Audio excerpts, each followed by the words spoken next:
Bonjour à tous, j'espère que tout le monde va bien. Alors aujourd'hui, je vais vous faire une petite vidéo sur l'arthrose. Avant ça, je vais quand même me présenter pour ceux qui ne me connaissent pas. Donc, je suis ostéopathe depuis 12 ans en Haute-Savoie, pardon, à côté d'Aix-les-Bains. Euh, donc, j'ai beaucoup travaillé aussi en station de ski, donc avec des sportifs. J'étais dans les Hautes-Alpes. Et bien sûr, maintenant, je travaille beaucoup aussi avec les enfants, avec les adultes. Je suis aussi shiatsuki, je fais aussi de la biorésonance. Et maintenant, je fais aussi des coachings pour vraiment apporter tous les outils et accompagner les personnes au mieux sur leur santé pour être actifs dans leur vie. Voilà, donc revenons à l'arthrose. Eh bien, en fait, l'arthrose, c'est un phénomène, une pathologie rhumatismale à type de dégénérescence.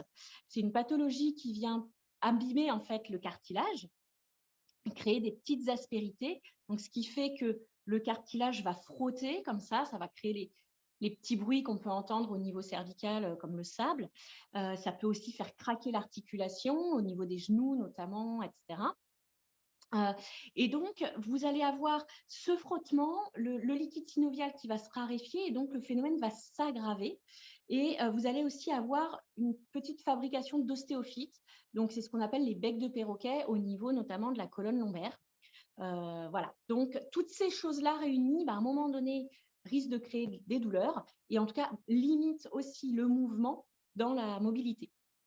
La douleur peut être aussi associée en fait à ce qu'on appelle l'arthrite, qui là est une inflammation de l'articulation. Donc, ça peut se rajouter à l'arthrose. Voilà. Donc, moi, ce que je conseille régulièrement dans ces cas-là, c'est premièrement déjà garder une activité physique. Hyper important. Bien sûr, une activité physique douce pour éviter les sollicitations articulaires. Donc, ça peut être la marche nordique, le vélo, la natation, le tai chi, etc. Euh, donc, tout ça va amener en fait une lubrification à l'articulation et va favoriser la production de liquide synovial. Ensuite, vous avez bien sûr le repos. Après ces phases-là actives, c'est important de savoir se reposer. Et quand vous êtes au repos, profitez-en pour masser vos articulations. Et vous pouvez en plus utiliser une huile de massage à base d'arnica, de goiteri, donc avec des huiles essentielles. Donc vous en avez des toutes faites. Vous pouvez aussi faire vos mélanges et donc vraiment masser vos articulations. Et vous pouvez aussi vérifier dans ces cas-là si elle est chaude, y mettre plutôt du froid.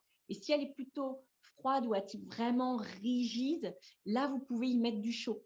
Notamment quand vous allez dehors faire vos activités, vous pouvez l'entourer en fait d'un petit pochon de laine ou de coton pour la maintenir au chaud, voire même passer quand vous êtes chez vous le sèche-cheveux. Voilà, ça c'est les petits trucs simples à mettre en place. Ensuite, ce qui va être hyper important aussi, c'est votre alimentation. Donc vraiment favoriser une alimentation riche en antioxydants, donc à base de légumes, de fruits, éviter les produits laitiers, éviter trop les viandes rouges, etc. Et buvez beaucoup d'eau aussi, c'est important, pour vraiment apporter tous les éléments nécessaires à ce que votre corps fonctionne correctement et évite en fait les petits dépôts calciques dans l'articulation. Voilà, le calcium, il n'a pas à être dans l'articulation, il faut qu'il soit dans les os, mais pas dans l'articulation. Et ce que vous pouvez aussi faire, c'est avoir une alimentation riche en oméga 3 et avec d'autres compléments qui peuvent être à base de silice, à base de boswellia, qui est un anti-inflammatoire assez puissant, à base d'arpagophytum, à base de cartilage, etc. Et donc, vous avez des compléments alimentaires qui sont très efficaces pour ça. Moi, notamment, j'aime bien conseiller la marque Apiform parce que c'est une marque française déjà, ils fabriquent en France. Et en fait, il y a une réunion d'éléments qui sont vraiment très efficaces. J'ai des très bons retours au niveau de mes patients, au niveau de mon papa, au niveau de ma maman.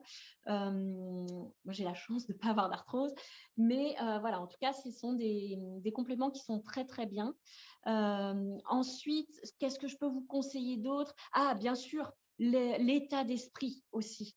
Vous avez tout ce qui est, des fois dans le mental, on ne se rend pas compte à quel point on peut être rigide, à quel point on ne veut pas lâcher les choses, à quel point on est tendu. Et ça, c'est hyper important d'apprendre à vous détendre, apprendre à lâcher prise et, et à savoir être flexible. Parce que vous voyez, la flexibilité, la mobilité, ça se ressent dans le physique, mais c'est aussi un état d'esprit. Donc vraiment, quand vous voyez qu'il y a des grosses crises d'arthrose, n'hésitez pas aussi à vous regarder et à vous dire, peut-être que là, je suis un petit peu dure avec moi-même, peut-être que je suis dure avec les autres. Donc voilà, je crois qu'on a fait le tour. Donc vraiment, pensez à votre activité physique, à votre repos, à votre alimentation, éventuellement à compléter, et puis surtout à lâcher prise. Voilà. Et écoutez, j'espère que tous ces conseils vous auront apporté, que si vous en faites déjà, n'hésitez pas à le mettre en commentaire.